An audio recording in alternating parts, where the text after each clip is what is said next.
आराधना करने के लिए प्रभु हम सबों को इकट्ठा किया।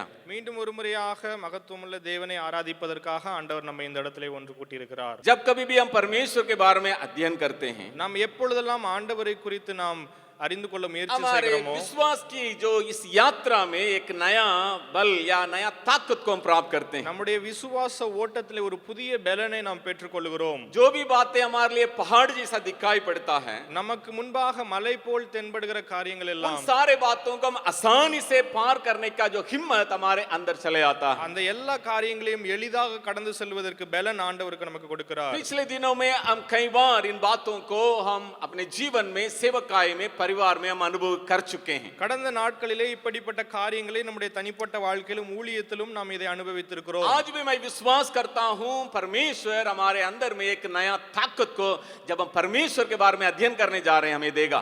இன்றும் கூட நான் விசுவாசிக்கிறேன் ஆண்டவரை குறித்து அறிந்து கொள்ள நாம் முயற்சி செய்யும் பொழுது ஆண்டவர் அப்படிப்பட்ட புதிய பலனை நமக்கு கொடுப்பார் என்று. जब प्रभु यीशु मसीह चेले लोगों के साथ इस धरती पर सेवा कर रहे थे, இயேசு கிறிஸ்து தம்முடைய சீசர்களோடு இந்த உலகத்திலே ஊழியம் செய்து கொண்டிருந்த பொழுது चेले लोगों के लिए कई बातों को वो हमेशा शिक्षा के रूप में या उनको सिखाने के लिए कई बातों को वो बतलाते आए।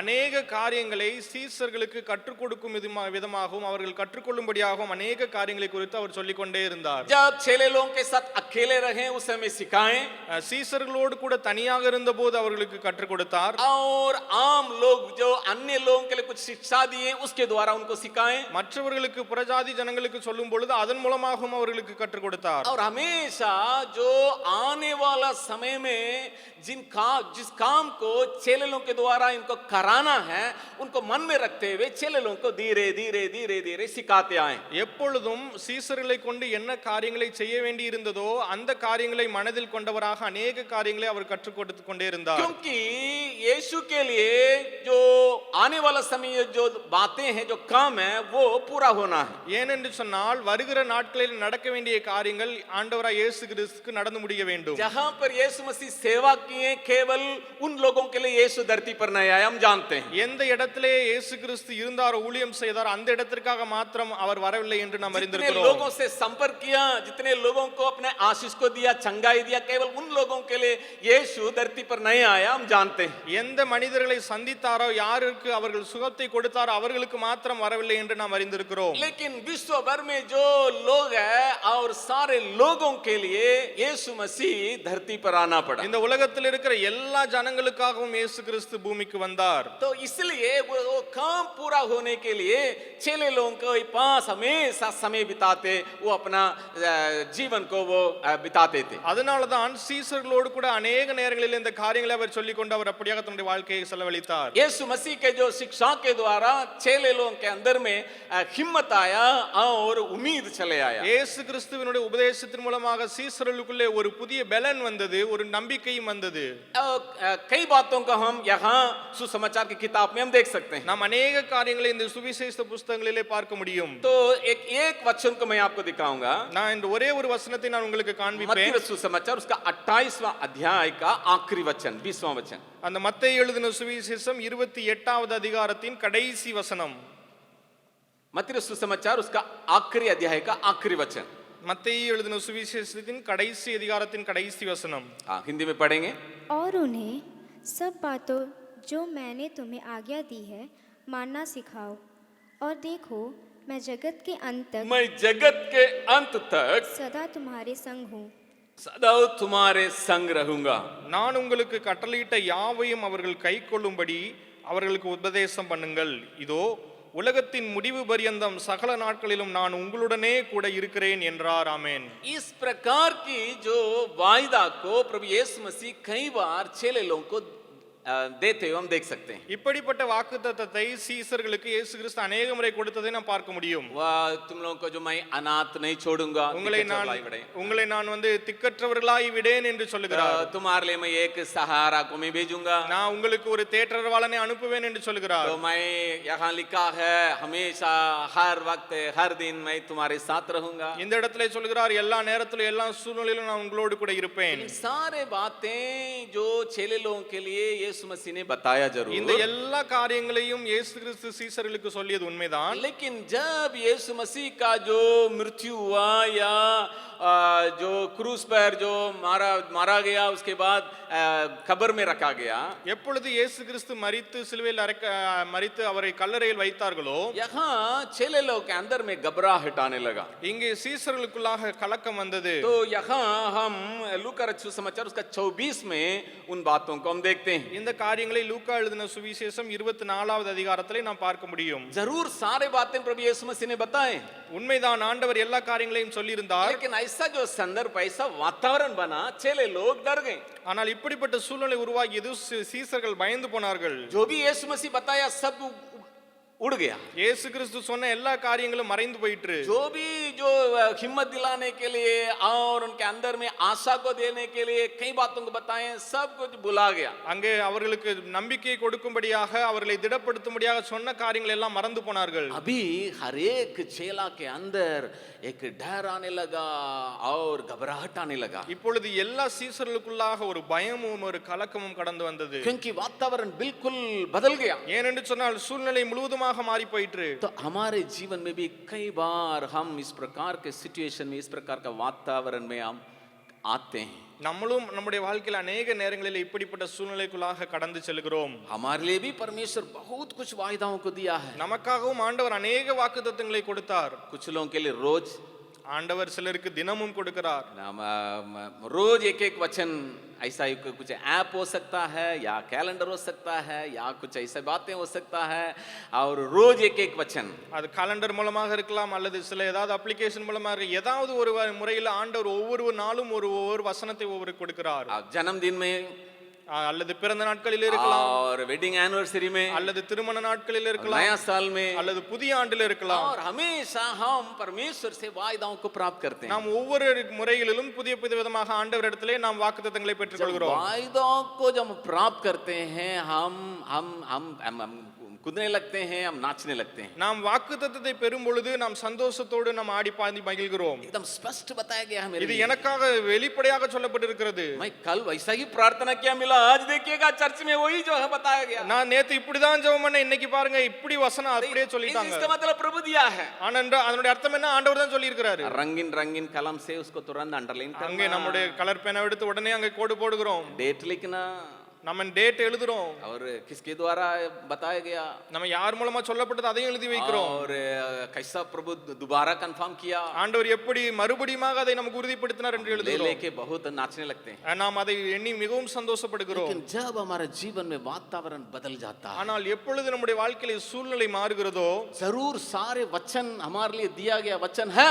உண்மைதான், நமக்காக கொடுக்கப்பட்ட எல்லா வசனங்களும் உண்டு. डायरी में है, बाइबल में है, मन में है, सब कुछ है. அங்க டைரியில இருக்கு, வேதாகமத்துல இருக்கு, மனசுல இருக்கு, எல்லாமே இருக்கு. लेकिन ऐसा एक जगह में हम आ जाते हैं, बिल्कुल हम घबरा जाते हैं, ஆனால் நாம் இப்படிப்பட்ட ஒரு இடத்திற்குள்ளாக வந்து விடுகிறோம், முழுவதுமாக பயந்து படுகிறோம். हम बिल्कुल डर जाते हैं. நாம் முழுவதும் பயந்து கலங்கி போய் விடுகிறோம். ऐसा लगता है हमारे पास जीवित परमेश्वर नहीं है. அப்படியாக தோன்றும், நமக்கு கூட ஆண்டவர் ஜீவனோடு இருக்கிற ஆண்டவர் இல்லை என்று. ऐसा लगता है यीशु मसीह अभी तक हमसे बातें नहीं किया है. அப்படி தோன்றும், இயேசு கிறிஸ்து இதுவரைக்கும் நம்மள்ட்ட பேசவே இல்லை என்று. ऐसा लगता है यीशु मसीह के द्वारा वायदा अभी तक एक भी प्राप्त नहीं किए. இப்படியாக தோன்றும், ஆண்டவர் மூலமாக கொடுக்கப்பட்ட வாக்குத்தத்த வசனம் ஒன்னு கூட கிடைக்கல. यहाँ 24वां अध्याय में देखिएगा, 2 जन 13वां वचन में लिखा है, वे लोग यात्रा में हैं. இங்க 24வது அதிகாரத்துல 13வது வசனத்தில் எழுதப்பட்டிருக்கிற ரெண்டு பேர் அப்படியே பிரயாணப்பட்டு போகிறார்கள். अगर आप इस प्रकार के जो इस आगे वचनों को अगर आप पढ़ेंगे, இந்த वचनங்களை நீங்கள் தொடர்ந்து படிப்பீர்கள் என்று சொன்னால், तो उन लोगों के अंदर में बहुत प्रश्न है.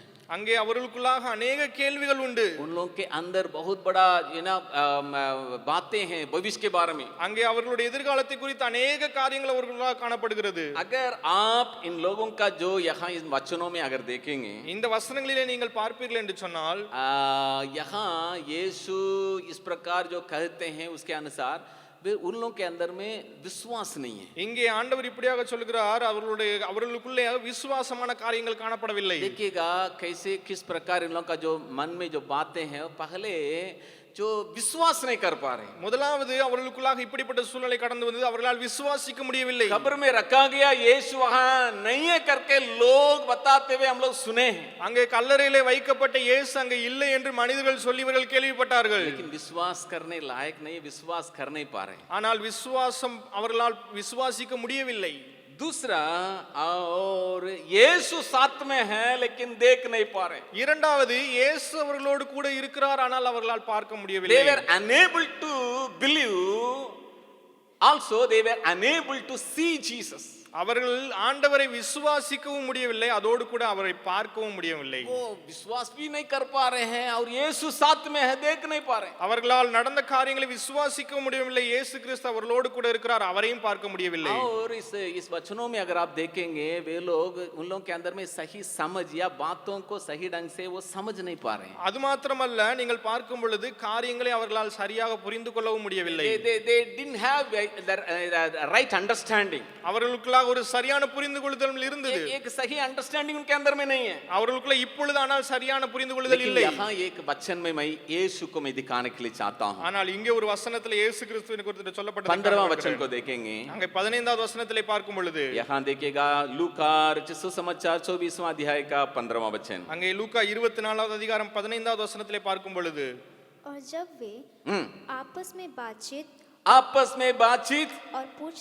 और पूछताछ कर रहे थे, तो यीशु आप पास आकर उनके साथ हो लिया। இப்படி அவர்கள் பேசி சம்பாஷித்துக் கொண்டிருக்கையில் இயேசு தாமே சேர்ந்து அவர்களுடனே கூட நடந்து போனார். यहाँ हमारे लिए ऐसा एक परमेश्वर है। இங்கே நமக்காக இப்படிப்பட்ட ஒரு தேவன் உண்டு. जब हम बताया गया सारे वायदाओं को हम भूल जाते हैं, நாம் நம்முடைய எல்லா காரியங்களையும் மறந்து போகும் பொழுது, जब हमारा वातावरण हमारे लिए प्राप्त किया हुआ वायदाओं को भुला जाता है, நம்முடைய சூழ்நிலை நாம் பெற்றுக்கொண்ட வாக்குத்தத்த வசனங்களை மறந்து போக பண்ணும் பொழுது, जब हम जितना विश्वास करना चाहिए उतना विश्वास नहीं कर पाते हैं, நாம் எவ்வளவாக விசுவாசிக்க வேண்டுமோ அப்படிப்பட்ட விசுவாசம் இல்லாமல் இருக்கும் பொழுது, जो यीशु हमेशा हमारे साथ है उसको जब हम देख नहीं पाते हैं, ये ஆண்டவர் நம்மோடு கூட இருக்கிறதை நம்மால் பார்க்க முடியாமல் இருக்கும் பொழுது, वातावरण क्यों बना और इसके अंदर में क्या है, जब हम सही समझ को हम प्राप्त नहीं कर पाते हैं। இந்த சூழ்நிலை எதனால் உருவாயிற்று, இதை இது சரியானது எதனால என்னால் புரிந்து கொள்ள முடியாமல் இருக்கும் பொழுது, हमारे लिए एक परमेश्वर है, நமக்காக ஒரு தேவன் உண்டு. हमारे लिए एक जीवित परमेश्वर है, நமக்காக ஒரு ஜீவனுள்ள தேவன் உண்டு. हमारे संग संग चलने वाला है, நம்மோடு கூட நடக்கிற தேவன், हमारे साथ रहने वाला करके यहाँ नहीं लिखा है। இங்கே நம்மோடு கூட இருக்கிறவர் என்று எழுதப்படவில்லை. आप किस प्रकार के रास्ता में आप चल रहे हैं, आपके साथ चलने के लिए एक यीशु है। நீ எப்படிப்பட்ட பாதையிலே நடந்து செல்கிறாயே அதே பாதையில உன்னோடு கூட கடந்து வருவதற்கு सुबह ஒரு के தேவன் वक्त உண்டு. में आपके जो रास्ता किस प्रकार का मैं नहीं जानता हूं। இந்த காலை வேளையிலே என்னுடைய பாதை எப்படியாக இருக்கிறது என்று எனக்கு தெரியாது. बच्चे बड़े आपका व्यक्तिगत जीवन के बातें किस प्रकार का मैं नहीं जानता हूं। சிறு பிரியவர்களே பெரியவர்களே உங்களுடைய தனிப்பட்ட வாழ்க்கை எப்படி என்று எனக்கு தெரியாது. पारिवारिक जीवन में किस प्रकार का रास्ता में गुजरते हो आप जा रहे मैं नहीं जानता हूं। உங்களுடைய குடும்ப வாழ்க்கையில நீங்கள் எப்படியா கடந்து செல்கிறீர்கள் என்று எனக்கு தெரியாது. आपके पढ़ाई में या आपके सेवकाई में आप किस प्रकार की जो रास्ता में आप जा रहे मैं नहीं जानता हूं। உங்களுடைய படிப்பிலே உங்களுடைய வேலையிலே நீங்கள் எப்படியாக போகிறீர்கள் என்று எனக்கு தெரியாது. लेकिन आज आपके लिए एक यीशु है, ஆனால் உங்களுக்காக ஒரு தேவன் உண்டு. प्राप्त किया हुआ वचन को जरूर आप भूल गए, நீங்கள் ஒருவேளை பெற்றுக்கொண்ட வசனத்தை மறந்து आपके போயிருக்கலாம். संग संग रहने वाला यीशु को देख नहीं पा रहे, நீங்கள் உங்களோடு கூட இருக்கிற ஆண்டவரை பார்க்க முடியாமல் இருக்கலாம். आपके चारों तरफ के वातावरण को आप समझ नहीं पा रहे, உங்களை சுற்றி இருக்கிற சூழ்நிலையை புரிந்து கொள்ள முடியாமல் இருக்கலாம். लेकिन आपके साथ साथ चलने के लिए एक यीशु है। ஆனால் உங்களோடு கூட நடந்து செல்வதற்கு ஒரு தேவன் உண்டு. आपका रास्ता जो कुछ भी क्यों न हो, உங்களுடைய பாதை எதுவாக வேணாலும் இருக்கலாம். आपके संग संग चलने के लिए एक यीशु तैयार है। ஆனால் உங்களோடு கூட நடந்து செல்வதற்கு ஒரு இயேசு महान உண்டு. परमेश्वर को हम ताली बजा के हम धन्यवाद देंगे। அப்படிப்பட்ட தேவனை கரத்தை தட்டி நம்ம மகிமைப்படுத்துவோம். मेरे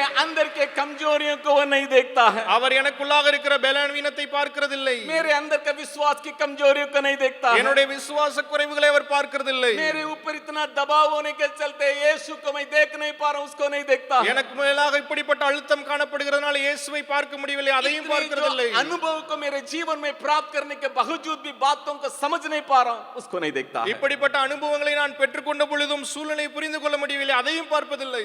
मेरे साथ चलने के लिए वो तैयार है। அவர் என்னோடு கூட நடப்பதற்கு அவர் वो ஆயத்தமாக मेरे இருக்கிறார். साथ चलने के लिए न केवल तैयार, वो चलता है। அவர் என்னோடு கூட நடப்பதற்கு ஆயத்தமாகவும் இல்லை, என்னோடு கூட நடந்தும் வருகிறார்.